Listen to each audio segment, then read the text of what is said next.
karet yang dikasihi Tuhan, apa kabar? Saya percaya kita semua dalam keadaan yang baik.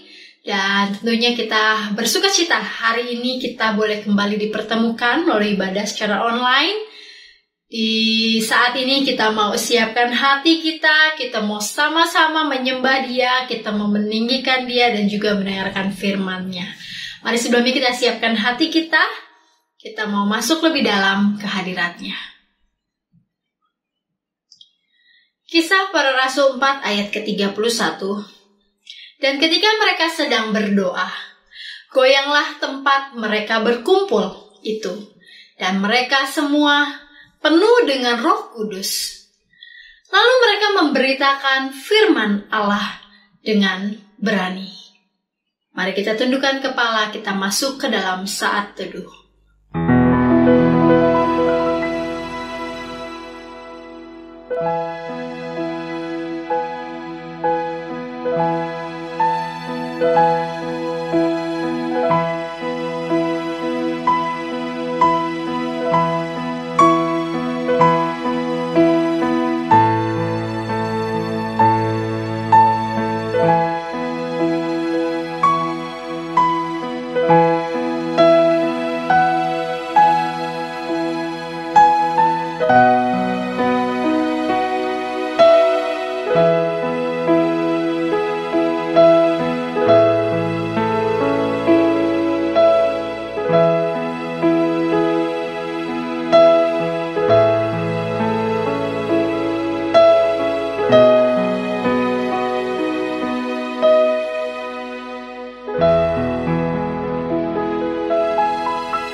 Mari jemaat yang dikasihi Tuhan, dengan kesungguhan hati kita mau datang ke hadirat-Nya. Kita mau undang Roh Kudus untuk hadir dalam hati kita. Dan kita mau menyatakan kerinduan kita untuk bersekutu dengan-Nya. Datang Roh Kudus, Kau ku rindu. Dengan minyak yang baru urapiku, mengalir penuhiku, mengalir pulihkanku. Kuasa-Mu bebaskan hidupku. Datang Roh Kudus, Kau ku rindu. Dengan minyak yang baru urapiku, mengalir penuhiku, mengalir pulihkanku. Kuasa-Mu bebaskan hidupku. Satu yang ku rindu, bersekutu denganmu, bawaku lebih lagi tinggal di dalam-Mu, nikmati hadirat-Mu, jamahlah seluruh hidupku. Urapan-Mu mengubah hidupku.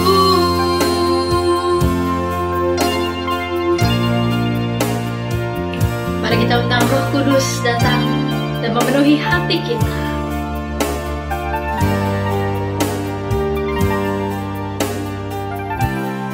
Katakan, datang Roh Kudus. Datang Roh Kudus, Kau ku rindu.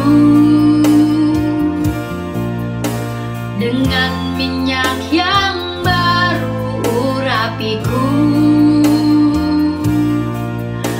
mengalir penuhiku, mengalir pulihkanku.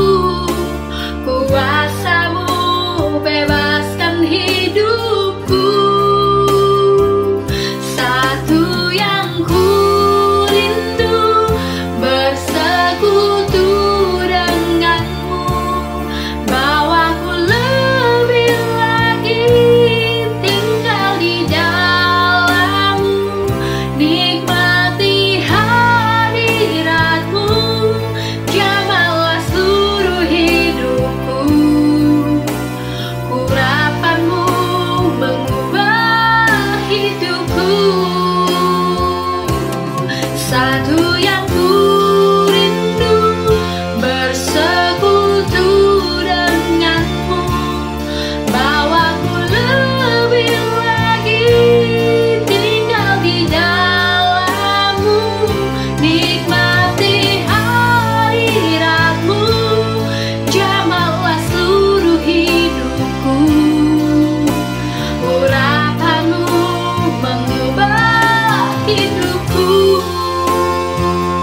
Sungguh Tuhan, kami rindu untuk bersekutu lebih dekat lagi dengan Tuhan. Kami mau undang Roh Kudus-Mu ya Tuhan, untuk boleh datang memenuhi setiap hati kami, memulihkan kami. Dan saat ini Tuhan, kami datang di hadapan-Mu. Kami membawa setiap masalah, setiap beban dalam kehidupan kami. Kami mau serahkan itu semua ke dalam tangan-Mu Tuhan. Kami mau sungguh-sungguh datang dengan hati yang penuh rasa syukur kami. Kami mau tinggalkan itu semua. Dan kami mau fokus beribadah hanya kepada Tuhan saja. Terimalah setiap pujian penyembahan kami. Dan kami siap juga Tuhan untuk diajar melalui penguraian firman. Berkati hamba-Mu yang menyampaikan firman, berkati setiap kami yang mendengarkan. Biarlah selesai kami mengikuti ibadah ini, kami boleh penuh dengan sukacita. Terima kasih Tuhan, hanya di dalam nama-Mu kami berdoa dan mengucap syukur. Amin. Jemaat yang dikasihi Tuhan, kita semua adalah anak-anak pilihan Tuhan. Amin. Kita percayakan semuanya itu dan kita semua juga terpanggil untuk menjadi pelayan-pelayan Tuhan. Tentunya menjadi saksi dimanapun kita berada. Mari, jemaat yang dikasihi Tuhan, saya mengajak kita sama-sama menyatakan diri kita bahwa Tuhan kami siap untuk menjadi pekerja Kristus. Mari kita sama-sama memuji Tuhan dengan pujian pekerja Kristus.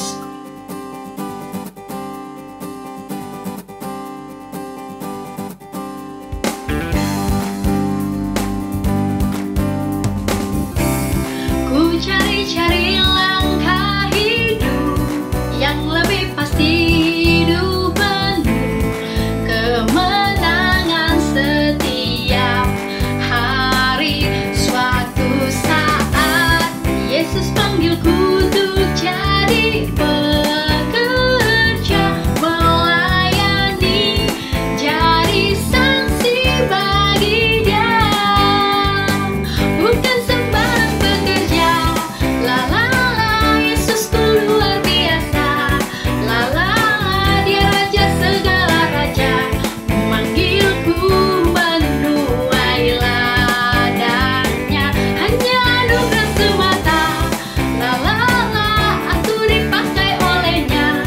La la la, sungguh amat istimewa, menjadi pekerja Kristus yang mulia.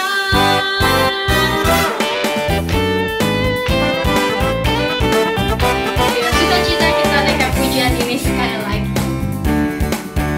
Hidup yang lebih pasti, hidup penuh kemenangan setiap hari. Suatu saat Yesus panggilku untuk jadi pekerja, melayani, jadi saksi bagi Dia. Bukan sembarang pekerja, la la la, Yesusku luar biasa. La la la, Dia Raja segala raja, memanggilku menuai ladangnya. Hanya anugerah semata. La la la, aku dipakai olehnya. La la la, sungguh amat istimewa, menjadi pekerja Kristus yang mulia. Bukan sembarang pekerja, la la la, Yesusku luar biasa. La la la, Dia Raja segala raja, memanggilku menuai ladangnya. Hanya anugerah semata. La la la, aku dipakai olehnya. La la la, sungguh amat istimewa, menjadi pekerja Kristus yang mulia. Bukan sembarang pekerja, la la la, Yesusku luar biasa. La la la, Dia Raja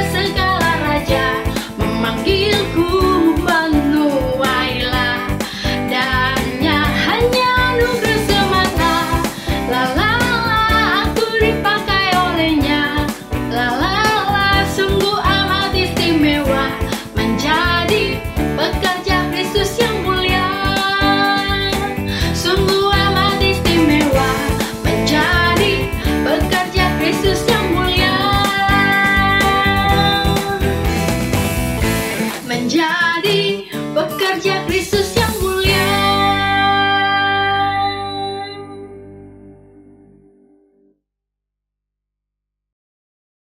Mari jemaat, dengan sikap hormat, saya undang kita semua untuk bangkit berdiri. Dengan seluruh umat percaya di muka bumi ini, kita mau mengakui iman rasuli. Pengakuan iman rasuli. Aku percaya kepada Allah, Bapa yang Maha Kuasa, Kali langit dan bumi, dan kepada Yesus Kristus, Anak-Nya yang tunggal, Tuhan kita, yang dikandung dari Roh Kudus, lahir dari anak darah Maria, yang menderita sengsara di bawah pemerintahan Pontius Pilatus, disalibkan, mati, dan dikuburkan. Pada hari yang ketiga, bangkit pula dari antara orang mati, naik ke surga, duduk sebelah kanan Allah, Bapa yang Maha Kuasa, dan dari sana Ia akan datang untuk menghakimi orang yang hidup dan yang mati. Aku percaya pada Roh Kudus, gereja yang kudus dan am, persekutuan Orang Kudus, pengampunan dosa, kebangkitan daging, dan hidup yang kekal. Amin. Jemaat dipersilakan duduk kembali. Mari jemaat dan dikasih Tuhan, kita mau siapkan hati kita. Kita akan masuk ke dalam penguraian firman Tuhan. Mari sebelumnya saya mengajak kita semua untuk menaikkan satu pujian, Berikanku Hati. Kita sama-sama minta pada Tuhan untuk boleh memberikan hati, mata, tangan, kaki yang seperti Yesus, untuk kita boleh berjalan bersama-sama melayaninya. Berikanku hati seperti hatimu, yang penuh dengan belas kasihan.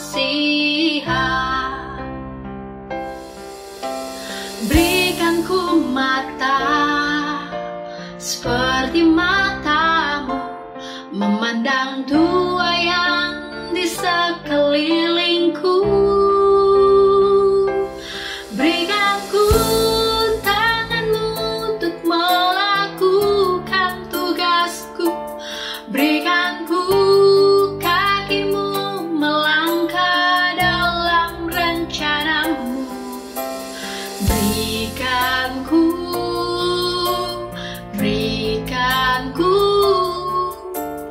Berikanku hatimu.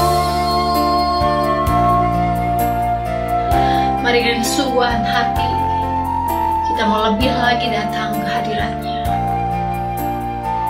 Minta pada Tuhan, berikanku hati seperti hatimu, yang penuh dengan belas kasihan. Berikanku mata seperti matamu, memandang tua yang di sekelilingku. Berikanku tanganmu untuk melakukan tugasmu. Berikanku kakimu melangkah dalam rencanamu. Berikanku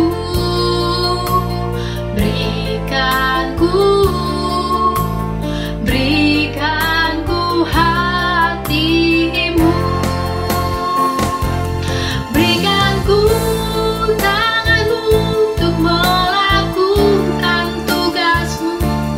Berikanku kakimu melangkah dalam rencanamu.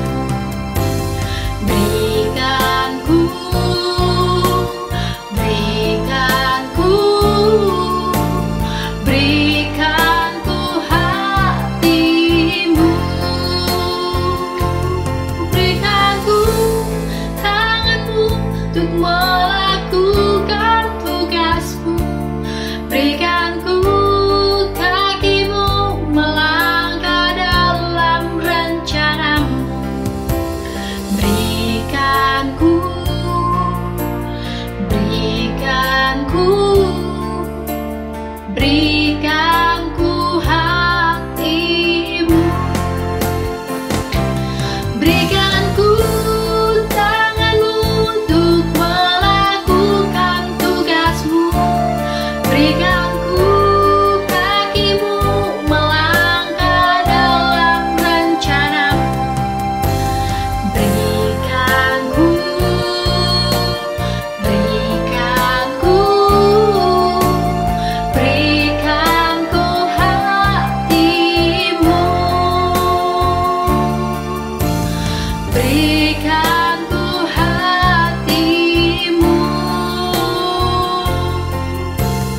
Berikan ku hatimu.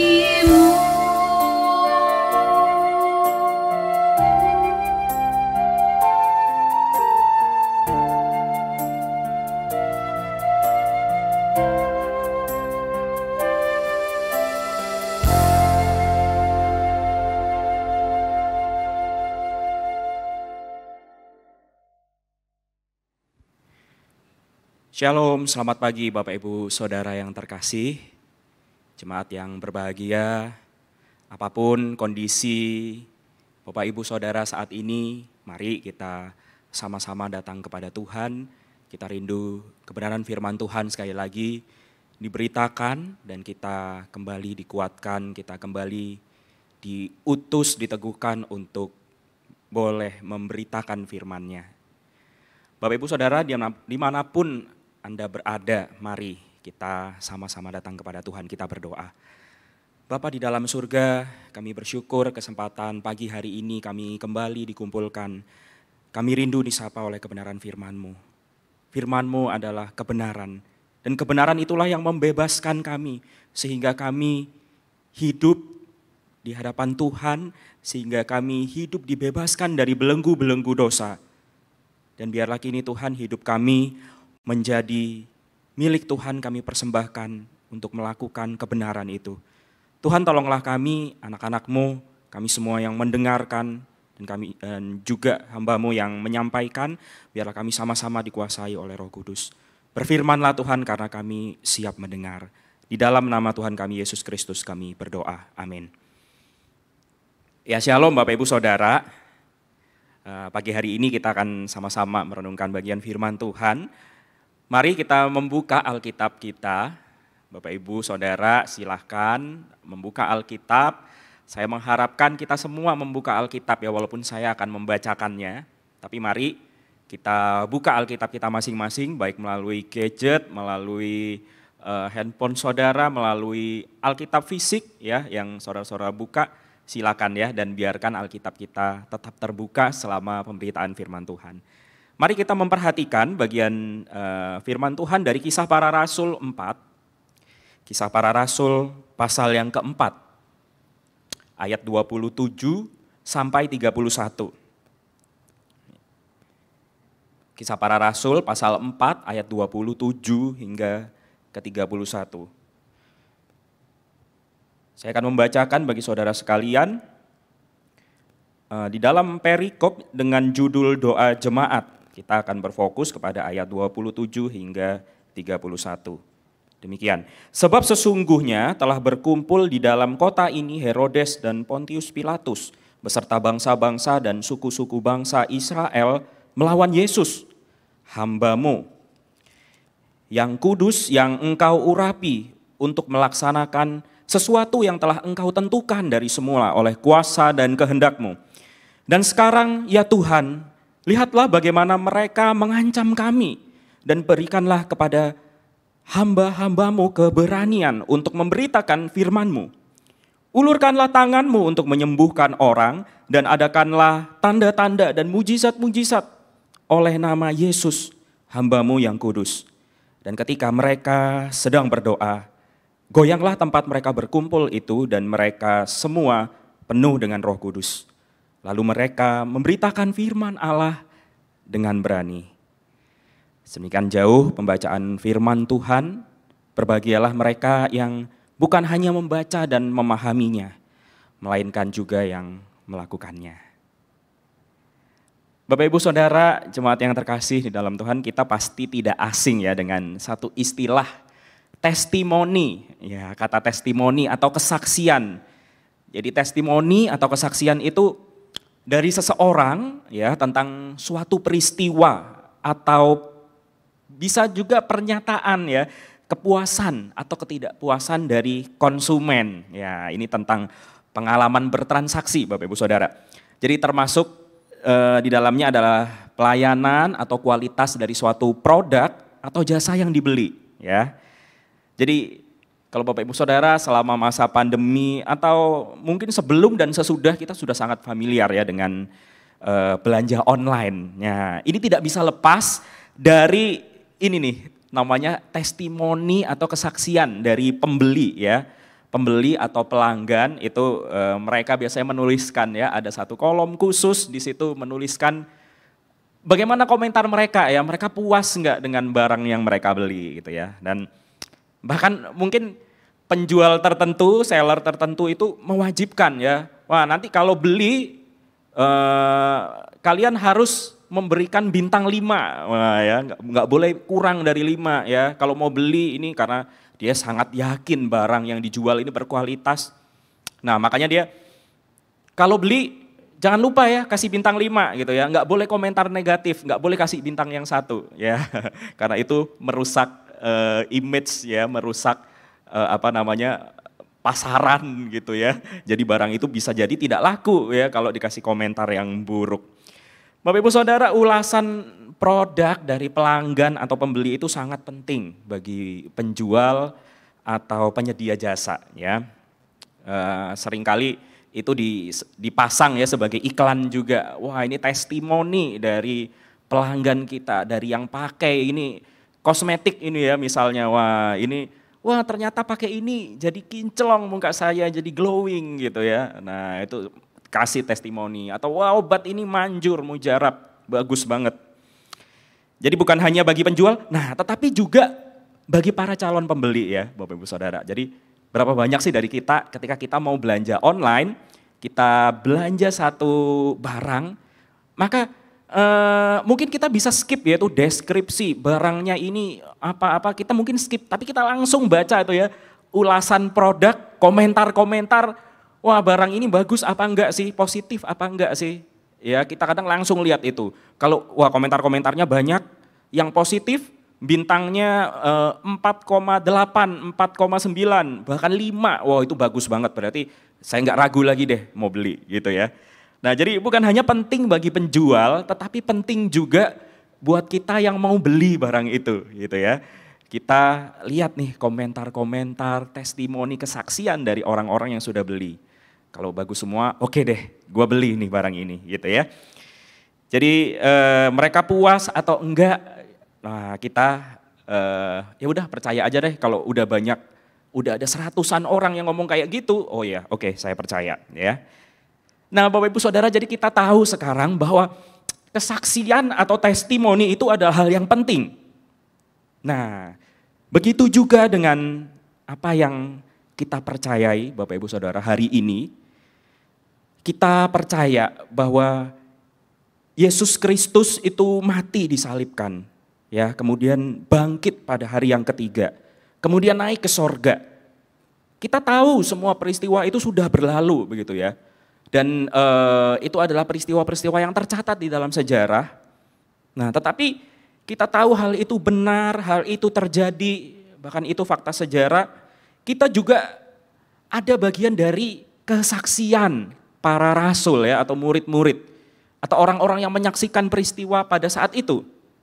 Nah, jadi kesaksian itu penting. Mereka memberikan testimoni kepada kita sehingga kita bisa memahami, oh ada suatu peristiwa ini yang terjadi. Atau dalam hal ini adalah peristiwa kehidupan, kematian, kebangkitan, dan kenaikan Kristus itu sungguh terjadi. Sesuai dengan bukti dan kesaksian atau testimoni dari para murid, para rasul. Alkitab mencatatnya, dan Roh Kudus meneguhkan kesaksian mereka itu. Ya, Roh Kudus meneguhkan kesaksian para rasul, kesaksian Alkitab di dalam hati kita, sehingga hari ini kita menjadi orang-orang yang percaya. Kita yakin bahwa Yesus Kristus adalah Allah yang turun ke dalam dunia. Dia mati, disalibkan, bangkit, bangkit dari kubur, kemudian naik ke sorga, Bapak Ibu Saudara. Bapak Ibu Saudara, kita sudah melalui ya, ada peringatan akan kematian, kemudian kebangkitan Tuhan Yesus, dan kenaikannya ke sorga, kita sudah melalui gitu ya. Dan maka berikutnya, seperti murid-murid atau para rasul pada saat itu diperintahkan Yesus untuk tetap berada di Yerusalem. Ya, untuk apa? Mereka menunggu janjinya tergenapi. Yaitu mengenai datangnya seorang penghibur atau Roh Kudus atau Roh Yesus Kristus itu sendirilah yang akan senantiasa ya menyertai para murid, para rasul dan juga seluruh orang yang percaya, yang menjadi percaya oleh kesaksian para rasul itu ya, percaya kepada Yesus Kristus. Maka mereka semua disertai oleh Roh Kudus ini, Roh penghibur ini. Ya, mereka menyertai kita murid-muridnya, orang-orang percaya sampai kepada akhir zaman ya, sampai kepada kesudahannya. Bapak Ibu Saudara, di dalam Kisah Para Rasul pasal yang keempat yang kita baca ini, mari kita perhatikan kembali. Nah, di situ kalau kita membaca ya pasal-pasal sebelumnya, kita tahu di dalam pasal kedua itu telah ditulis bahwa Roh Kudus itu telah dicurahkan ya. Di situ ada peristiwa Pentakosta. Nah, jadi ceritanya ini ya yang kita baca di dalam pasal 4 ini, mereka jemaat mula-mula para rasul itu sudah menerima ya, sudah Roh Kudus sudah dicurahkan. Masa penantian mereka akan datangnya penghibur itu sudah genap.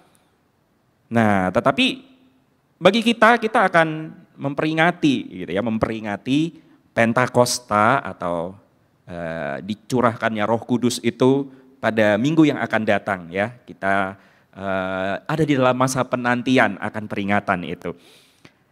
Bapak Ibu Saudara, selama masa menanti ini bagi kita gitu ya, bukan berarti kita menantikan kembali datangnya Roh Kudus, bukan ya gitu ya, tetapi kita menanti itu tadi akan peringatan Pentakosta itu. Kita diajak kembali merenungkan Bapak Ibu Saudara, apa atau bagaimana kita mengisi masa penantian itu ya.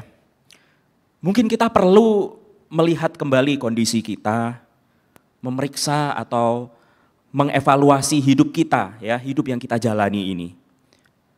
Bapak Ibu Saudara, jemaat mula-mula saat itu ya dicatat mereka itu sedang berdoa ya. Oleh karena itu kita kembali lihat ya pasal keempat, perikop ini mulai pasal 4 ayat 23 ya, judulnya kan doa jemaat. Nah, jadi kita tahu bahwa ini mereka sedang berdoa begitu ya Bapak Ibu Saudara.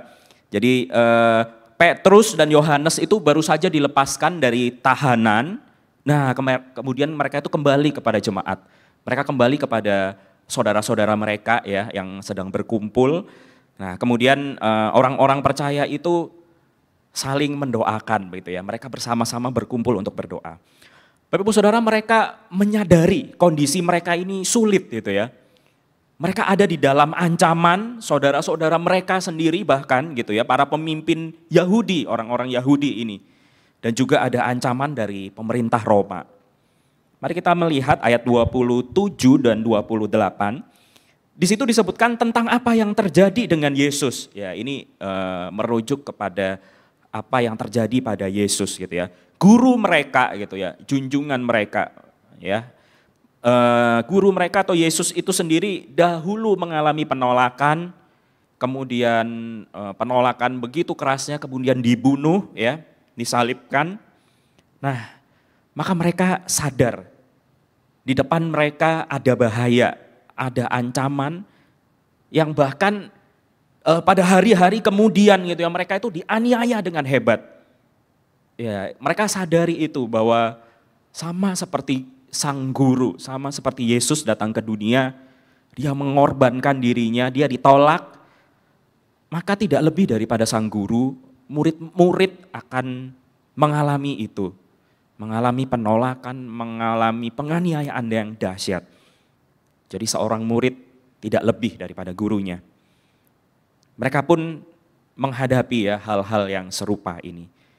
Nah, oleh karena itu mereka pada saat itu mereka berkumpul dan berdoa begitu ya, seperti kebiasaan mereka, para murid atau jemaat mula-mula itu mereka berkumpul gitu ya, mereka berdoa. Dan pada kesempatan ini mereka memohon kepada Tuhan. Memohon apa? Mari kita tengok kembali ya di dalam ayat yang ke-29. Nah, dikatakan begini, dan sekarang ya Tuhan, lihatlah bagaimana mereka mengancam kami.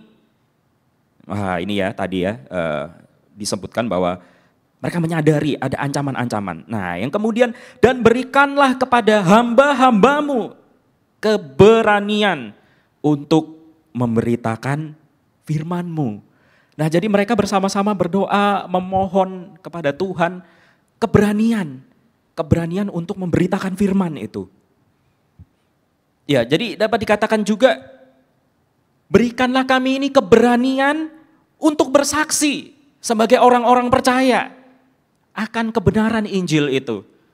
Akan kebenaran berita atau pesan bahwa Yesus Kristus itu telah mati bagi manusia berdosa. Yesus Kristus itu dibangkitkan kembali dan naik ke sorga. Karena mereka adalah saksi begitu ya. Atau mereka adalah orang-orang yang percaya karena kesaksian para rasul.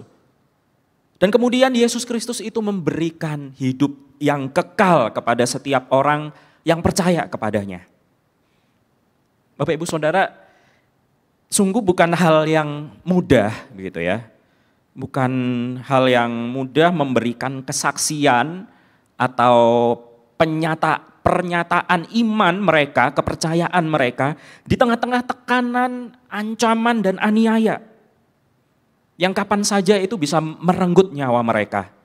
Yang kapan saja itu bisa merenggut nyawa orang-orang yang mereka kasihi. Semuanya terancam gitu ya ketika mereka percaya, mengaku sebagai murid Yesus, percaya kepada Yesus, mereka itu dikejar-kejar di mana-mana. Bahkan orang-orang yang mereka kasihi pun begitu ya, ada di dalam ancaman ini. Dan ini bukan suatu hal yang mudah. Mereka penuh pergumulan, mereka penuh gejolak di dalam batin mereka. Jadi pada saat saya mempersiapkan hal ini, saya merenungkan kembali ya Bapak Ibu Saudara. Saya di sini berdiri memberitakan firman Tuhan, membacakannya, kemudian menguraikannya kepada saudara sekalian. Apakah halangannya bagi saya ya? Saya kira tidak ada begitu ya. Begitu mudahnya saya menyampaikan pesan, saya memberitakan hal ini, kemudian kita dapat transmisikan ya melalui teknologi. Kita tahu sekarang betapa canggihnya. Saya berkhotbah di sini, kemudian saudara bisa mendengarkan yang dimanapun saudara berada. Kapanpun ya, tidak harus sekarang tetapi tetap bisa mendengarkan pesan yang sama, berita yang sama, kapanpun. Saya bisa rekam, kemudian saya transmisikan ya melalui teknologi, jaringan internet dan sebagainya ya, apapun yang kita gunakan saat ini, itu betapa canggihnya dan betapa mudahnya. Saya kira ketika saya berkhotbah hari ini, saya tidak mengalami terlalu signifikan begitu ya, halangan yang begitu rupa. Justru sangat mudah sekali. Nah, sementara Bapak Ibu Saudara jemaat mula-mula ya, para rasul itu dan mereka orang-orang yang menjadi percaya karena kesaksian para rasul itu, mula-mula mereka itu memberitakan Injil atau memberikan kesaksian testimoni mereka itu secara konvensional. Mereka melalui kesaksian dari mulut ke mulut mereka ceritakan kepada orang lain, yaitu ya melalui perkataan ya, dan melalui cara hidup mereka ya, cara hidup mereka yang telah diubahkan. Jadi mereka benar-benar melakukannya tanpa teknologi begitu ya. Wah, kalau sekarang cepat banget. Pada masa dulu sangat susah mungkin ya, mereka harus benar-benar mempunyai kesempatan begitu ya, mereka menceritakan, saya bersaksi tentang Yesus Kristus itulah. Dan ketika kamu percaya kepada Yesus Kristus itu, maka kamu akan memperoleh hidup yang kekal. Ya, itu jadi mereka sungguh-sungguh mempraktikkan itu dan menyajikan bagaimana mereka hidup sebagai orang-orang percaya. Ya, mereka hidup di dalam kasih, mereka hidup di dalam iman mereka kepada Yesus Kristus. Ya, tentu ini yang bagi kita hari ini kita harus lakukan begitu ya, menghidupi berita Injil itu. Jadi bukan hanya kita dipermudah dengan teknologi, dengan kondisi kita pada masa kini, tetapi kita juga tetap perlu melakukan bagaimana kita menghidupi firman itu ya. Dan itulah yang menjadi pesan yang kemudian diteruskan kepada orang-orang lain. Bapak Ibu Saudara, mereka berkumpul, mereka berdoa memohon campur tangan Tuhan, memohon Allah sendiri mengulurkan tangannya agar menyertai kesaksian mereka. Nah, dengan tanda-tanda, dengan mujizat. Di dalam ayatnya yang ke-30 dikatakan, ulurkanlah tanganmu untuk menyembuhkan orang. Adakanlah tanda-tanda dan mujizat-mujizat oleh nama Yesus hamba-Mu yang kudus itu. Jadi Bapak Ibu Saudara, di sini kita melihat ada satu fungsi tanda-tanda atau mujizat itu, begitu ya. Tanda-tanda atau mujizat itu selalu diadakan demi meneguhkan iman dan kesaksian para murid tentang Yesus Kristus itu. Jadi Bapak Ibu Saudara, bukan untuk tujuan dipamerkan, ya, didemonstrasikan. Atau mujizat itu bukan dengan satu tujuan, suatu shortcut atau jalan pintas Bapak Ibu Saudara ya, di dalam pergumulan. Nah, jadi mujizat itu bukan jalan pintas. Justru di dalam pergumulan itu sebenarnya hal-hal itu membuat kita itu makin kuat di dalam Tuhan, semakin kita bergantung kepada kuasa-Nya, meskipun mujizat tidak terjadi, Bapak Ibu Saudara. Jadi, apakah saya sedang mengajarkan bahwa mujizat atau tanda-tanda ajaib itu tidak terjadi lagi? Bukan ya Bapak Ibu Saudara, tidak ya. Bukan berarti demikian. Melainkan saya mengajak kita sekalian, saya rindu bahwa ketika kita itu menjalani kehidupan kita sebagai orang-orang percaya, sebagai orang-orang beriman, kita itu tidak melihat mujizat sebagai satu-satunya solusi yang Allah berikan ketika kita menghadapi kesukaran-kesukaran hidup. Ketika kita menghadapi penderitaan-penderitaan di dalam hidup beriman kita, orang percaya. Bapak Ibu Saudara, hari ini tanda-tanda itu dapat saya katakan itu tidak terjadi sesering atau signifikan gitu ya, seperti pada masa pelayanan Yesus atau jemaat mula-mula. Ya, ketika mereka percaya akan kesaksian dari para rasul. Nah, mengapa demikian Bapak Ibu Saudara? Karena bagi kita hari ini kesaksian Alkitab dan para rasul itu sudah sedemikian jelas dan lengkap gitu ya. Dan itu semua cukup Bapak Ibu Saudara, sesuai dengan apa yang kita perlukan untuk kita itu percaya. Nah, jadi Bapak Ibu Saudara, kesaksian sekali lagi kesaksian Alkitab yang memuat kesaksian dari para rasul, yang memuat fakta-fakta sejarah dari firman Allah ini, sekali lagi itu cukup untuk membuat kita percaya begitu ya, sebagai dasar iman kita. Nah, tetapi demikian sekali lagi ini bukan berarti ya Bapak Ibu Saudara, bukan berarti mujizat itu tidak mungkin terjadi lagi, bukan begitu ya. Tentu saja tanda-tanda itu masih ada, begitu ya. Mujizat itu masih ada, masih terjadi untuk menyertai pelayanan pemberitaan firman. Khususnya ketika Injil itu diberitakan dalam kondisi-kondisi yang teramat sukar Bapak Ibu Saudara. Jadi misalnya ketika kita melihat ada kondisi tertentu di mana hal itu diperlukan, misalnya ya di dalam satu pelayanan seorang misionaris, ya seorang misionaris atau utusan Injil itu pergi ke suatu suku terpencil, nah maka Tuhan menyertai dia dengan tanda-tanda ajaib, dengan mujizat-mujizat yang dinyatakan ya kepada orang-orang itu. Dengan tujuan apa?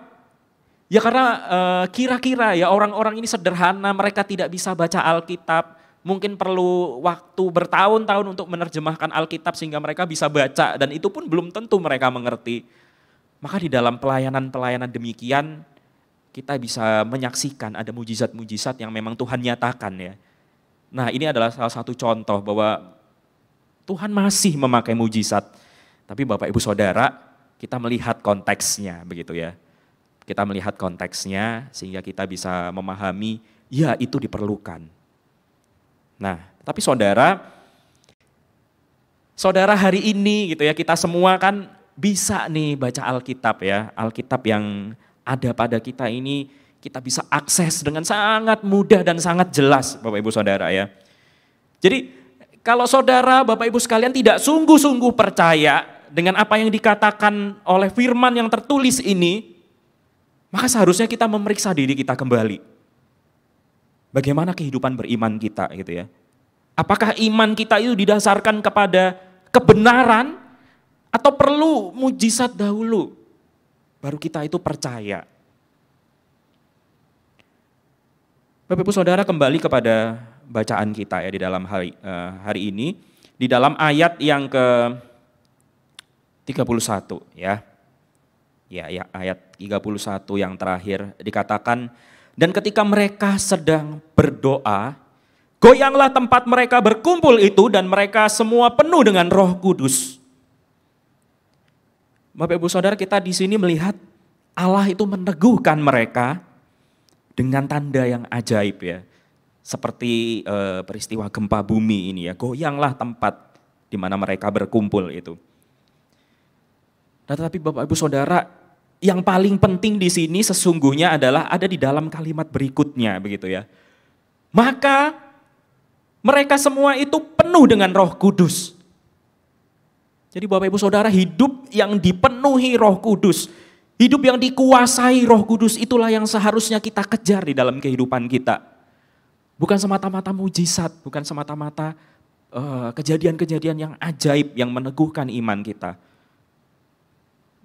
Bahkan seringkali kita mendengar ya, ada mereka orang-orang yang mengalami mujizat tertentu ya ketika mereka di dalam pergumulan, kemudian mereka menjadi percaya kepada Yesus. Tetapi ketika mujizat atau hal-hal yang ajaib itu tidak lagi terjadi di dalam kehidupan mereka, maka dengan segera mereka meninggalkan iman mereka. Jadi Bapak Ibu Saudara, kembali kita diingatkan, bukan mujizat yang seharusnya kita kejar di dalam kehidupan kita. Di dalam masa penantian kita akan datangnya kembali Tuhan, maupun di dalam masa kini ya, kita minggu-minggu ini kita menantikan peringatan akan Pentakosta gitu Bapak Ibu Saudara. Jadi sekali lagi, bagaimana setiap keputusan yang kita buat itu adalah hasil pergumulan iman kita bersama dengan Tuhan, bersama dengan Roh Kudus. Ada di dalam tuntunan Roh Kudus. Itulah yang terlebih penting Bapak Ibu Saudara. Saya ingin sharing sedikit begitu ya tentang kehidupan saya, keluarga saya gitu. Bapak Ibu Saudara, papa saya bukan orang percaya begitu ya. Puluhan tahun saya dan mama saya, kami bersama-sama berdoa untuk dia. Apakah lantas dia menjadi orang yang percaya begitu ya? Enggak gitu ya. Enggak begitu, bukan karena kita berdoa bertahun-tahun kemudian dia otomatis menjadi orang percaya. Malah Bapak Ibu Saudara, di dalam pergumulan kami, keluarga kami, kakak dan adik saya, mereka memilih jalan mereka dan mereka meninggalkan Yesus. Sampai hari ini kami masih mendoakan mereka. Puji Tuhan, syukur kepada Allah, papa saya yang belum percaya itu akhirnya ya tahun lalu dia dibaptis gitu ya. Dia dibaptis, dia mau percaya kepada Yesus, dia menyerahkan dirinya, kemudian dia dengan imannya yang baru gitu ya, dia hidup bergantung dan percaya kepada Tuhan Yesus sebagai Tuhan dan Juru Selamatnya. Jadi tanpa perdebatan, tanpa ada perbantahan seperti yang lalu-lalu begitu ya. Papa saya itu selalu menuduh tentang ada kekeliruan di dalam pandangan Kristen gitu ya, dalam iman Kristen ini salah begitu. Tanpa hal-hal itu kami melihat ini memang suatu pekerjaan Roh Kudus begitu ya, yang dinyatakan kepada kami di dalam diri papa saya. Kami bersyukur dan kami diteguhkan ketika kami mendoakan papa selama bertahun-tahun itu. Ternyata Tuhan itu bekerja pada waktunya. Iya, Allah bekerja di dalam dan melalui kami. Bapak Ibu Saudara, ada satu titik kami itu merasa mungkin kami itu sia-sia ya. Kami injili papa, itu kayaknya sia-sia. Kami doa sekian tahun, itu sepertinya sia-sia, tidak ada perubahan. Tetapi pada waktunya Tuhan, kami percaya begitu ya, dan hal ini terjadi begitu. Tuhan berbelas kasih dan demikian juga kami memiliki iman begitu ya, untuk kakak dan adik saya. Kami terus berdoa, kami pakai kesempatan untuk menyaksikan tentang Yesus. Memang hal ini tidak semudah kita bilang kepada mereka, Tuhan Yesus mengasihi kamu, Tuhan Yesus itu mati buat kamu. Ya itu mereka semua tahu gitu ya, mereka berulang-ulang mendengar hal itu, tapi bagaimana kesaksian kita itu diiringi dengan kehidupan kita yang diubahkan. Kebenaran itu sungguh-sungguh menjadi nyata di dalam kehidupan kita. Kebenaran itu sungguh-sungguh kita hidupi. Dan kita sekali lagi bergantung kepada belas kasihan Tuhan. Agar Tuhan mengubahkan hati, agar Tuhan membukakan hati mereka. Kelak percaya akan Injil itu. Jadi hal-hal ini menguatkan saya dan mama saya bahwa Tuhan itu bisa memakai cara apapun yang tidak terpikirkan ya. Tidak selalu sesuatu yang ajaib, yang spektakuler begitu. Bahkan peristiwa sehari-hari dari kesaksian hidup yang penuh kasih. Kita orang-orang Kristen ini dipenuhi akan kasih Allah kehidupan kita. Atau kadang sejujurnya saya pun tidak begitu jelas ya bagaimana secara pasti sih papa saya itu bisa diyakinkan dan kemudian percaya. Saya nggak tahu pasti begitu ya. Tetapi yang kami tahu, Roh Kudus itu bekerja di dalam hatinya, mengubahkan dia, memampukan dia mengikrarkan, mengaku percaya begitu ya. Iya, saya percaya dan saya sungguh mau mengandalkan Tuhan Yesus. Roh Kuduslah yang bekerja. Inilah iman kami juga yang kami harapkan kelak terjadi pada kakak dan adik saya boleh kembali kepada Tuhan Yesus. Bapak Ibu Saudara, hari ini bacaan kita ditutup dengan satu kalimat begitu ya. Lalu mereka memberitakan firman Allah itu dengan berani. Bapak Ibu Saudara, Allah yang sama yang meneguhkan para murid jemaat mula-mula, baik melalui mujizat ataupun tidak. Demikian juga Allah yang bekerja mengubahkan hati saudara, mengubahkan hati orang-orang di sekitar kita. Membuat kita anak-anaknya itu menjadi berani, menyatakan iman, memberikan kesaksian kita akan siapa sih Yesus yang kita percayai itu. Mari Bapak Ibu Saudara di masa penantian kita, penantian akan datangnya Kristus yang kedua kali. Kita memakai kesempatan-kesempatan di dalam kehidupan kita ini untuk menjadi saksi supaya orang-orang datang kepada Tuhan, datang kepada Yesus.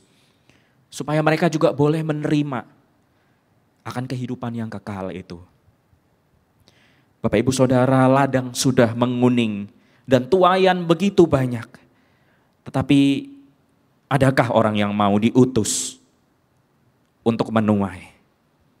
Adakah orang-orang yang mau pergi untuk menjadi saksinya? Bapak Ibu Saudara, yang penting di sini bukan hanya kita berani memberitakan firman Tuhan itu ya.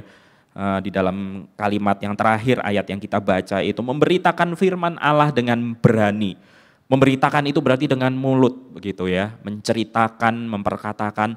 Tetapi juga Bapak Ibu Saudara, bagaimana kita itu berani menghidupi firman itu. Sehingga firman itulah yang mengubahkan kita menjadi seorang murid yang sejati. Anak-anak Allah yang sungguh-sungguh hidup di dalam firman dan kehendaknya. Apakah kita berjuang, apakah kita berani hidup demi Kristus, menghidupi firman Allah itu? Kita perlu anugerahnya, kita perlu keberanian itu. Untuk kita hidup bagi Kristus, bagi firman Allah. Hidup berpadanan dengan firman Allah. Bukan justru menjadi seteru. Bapak Ibu Saudara, ini bukan hanya pemberitaan firman Tuhan, itu bukan hanya tugas seorang hamba Tuhan. Bukan hanya tugas orang-orang yang diperlengkapi dengan teologi saja. bukan juga ini tugas para aktivis gereja saja. Melainkan ini adalah tugas setiap kita, orang-orang percaya. Kiranya Allah menolong dan meneguhkan kita. Amin. Mari kita berdoa. Bapa, terima kasih untuk firman-Mu. Kami kembali diingatkan bagaimana kami harus hidup, bagaimana hidup kami menjadi saksi akan kebenaran itu. Kebenaran bahwa Yesus Kristus telah mati, menebus orang-orang berdosa, dan memberikan kehidupan kekal bagi setiap orang yang percaya. Tuhan, jadikanlah kami saksi-Mu, berikanlah kami keberanian itu untuk memperkatakan tentang kebenaran yang kami tahu ini Tuhan.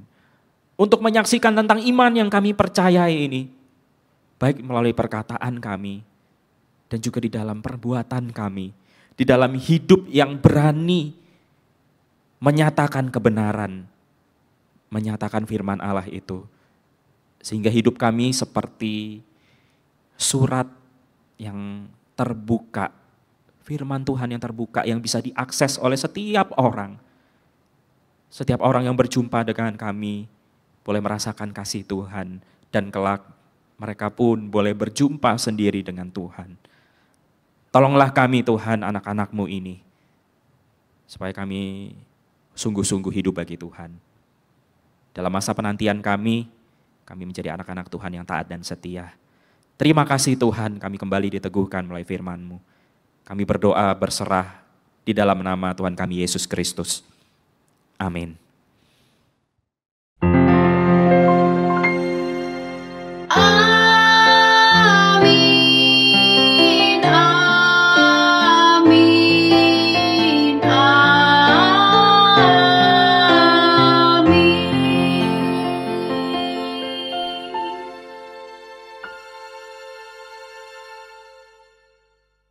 Ibadah kita telah selesai, Jemaat boleh mengambil waktu teduh. Selamat hari Minggu untuk kita semua, Tuhan Yesus memberkati. God bless you.